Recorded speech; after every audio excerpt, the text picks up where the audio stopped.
It's difficult to find many problems with Avatar, The Last Airbender. The show is beloved for a reason.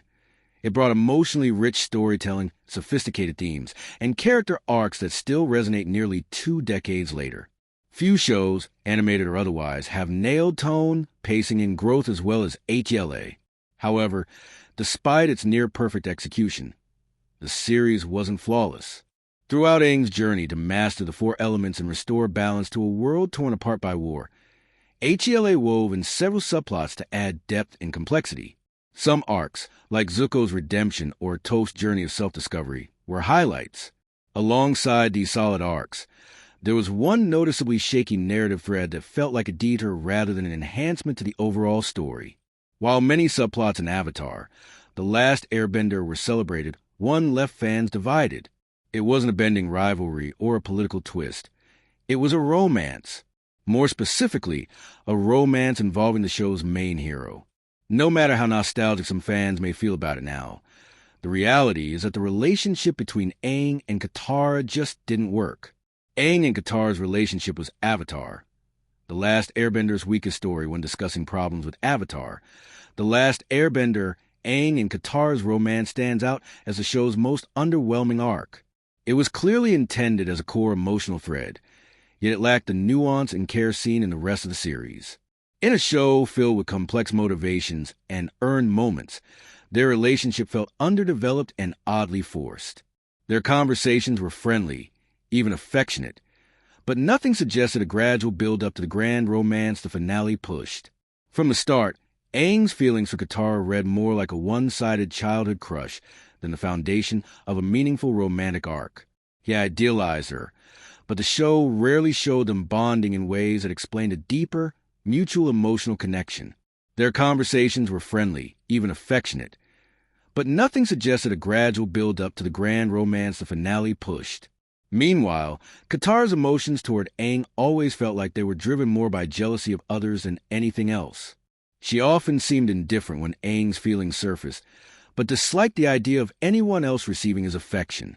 Unlike Sokka's evolving relationship with Suki, which was packed with mutual respect and growth, Aang and Katara's dynamic felt like a shallow, almost high school-like attraction.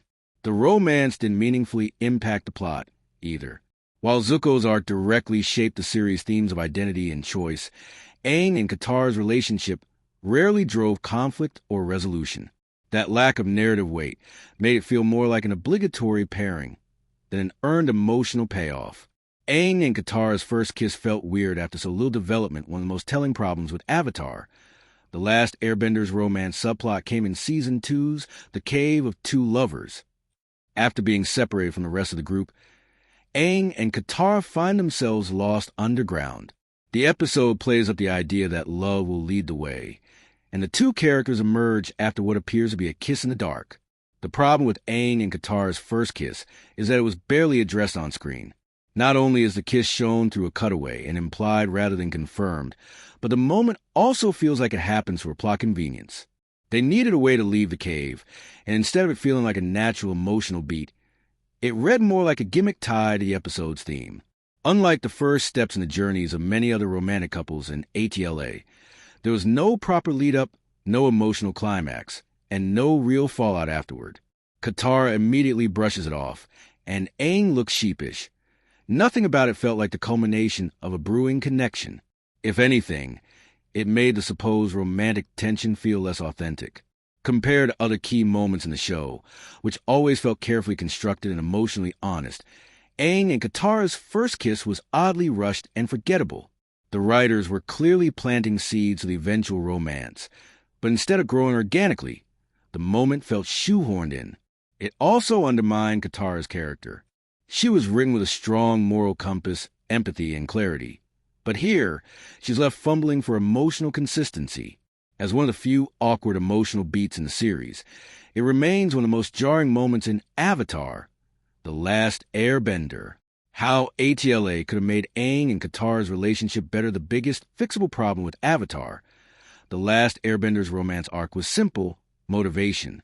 The show never convincingly explained why Aang and Katara liked each other beyond surface-level reasons. Aang clearly had a crush, but it felt childish, something based more on infatuation than actual compatibility. Katara, on the other hand, never seemed smitten with Aang's personality. Instead, her admiration was rooted in his role as the Avatar, or her instinct to nurture and support others. While that dynamic made sense early in the series, it never evolved into a believable romantic attraction. Her love for Aang felt circumstantial, not deeply felt.